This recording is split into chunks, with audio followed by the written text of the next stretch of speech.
Vous montez un étage et vous devez souffler en haut. Vos chevilles gonflent le soir, vos chaussures serrent alors qu'elles allaient très bien il y a 6 mois. On vous a opéré du canal carpien, des 2 mains, et tout le monde vous dit la même chose. C'est l'âge. Et si ce n'était pas l'âge? Bonjour à tous, ici Rémi, de mes conseils santé.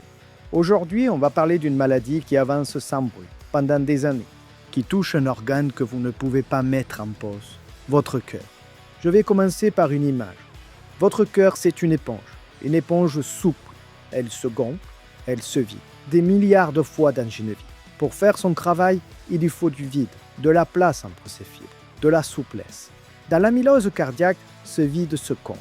Des protéines anormales viennent se loger entre les fibres du muscle. On les appelle les dépôts amyloïdes. Imaginez du ciment qu'on coule doucement dans une éponge, année après année. L'éponge devient une brique.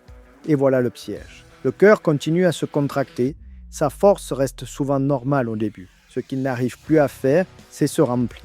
Une brique, ça ne s'étire pas. Alors, le sang stagne en amont, dans les poumons, dans les jambes, dans le ventre. Et vous ressentez de l'essoufflement et des jambes qui gonflent.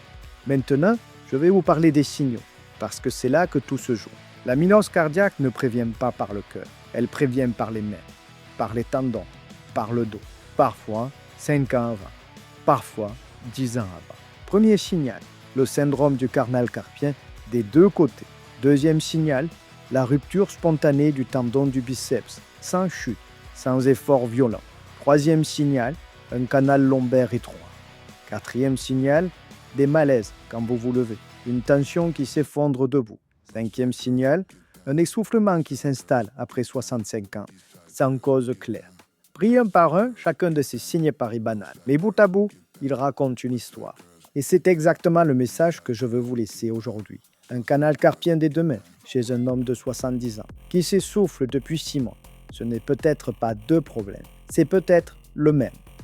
Parlons maintenant du diagnostic, parce qu'il y a une vraie bonne nouvelle. Il y a 15 ans, il fallait souvent un prélèvement du muscle cardiaque pour trancher. Aujourd'hui, ce n'est plus systématique. Le parcours commence simple. Une prise de sang. On regarde 2 marqueurs qui montent quand le cœur souffle. Et on cherche une protéine anormale dans le sang et les urines. Ensuite, une échographie du cœur.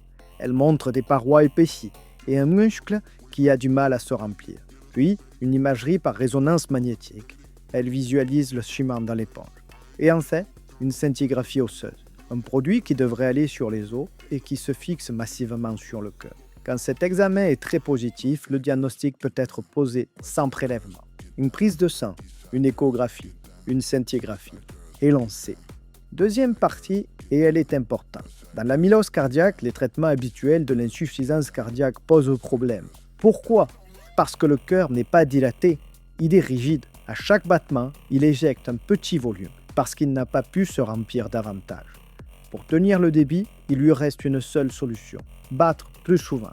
Alors, si on le ralentit, on coupe la seule corde à laquelle il se tient. C'est pour ça que certains médicaments très courants sont mal tolérés ici, ou évités. Et c'est pour ça que le suivi se fait dans un centre spécialisé. Je le dis clairement, ne modifiez jamais seul un traitement du cœur. Jamais. Ce qui a changé la donne, c'est autre chose.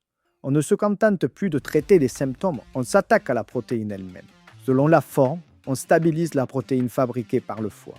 Ou bien, on agit sur la moelle osseuse qui la produit. Ces traitements ne dissolvent pas la bride déjà formée, mais ils empêchent le maçon de continuer son travail. Et c'est toute la logique de cet épisode.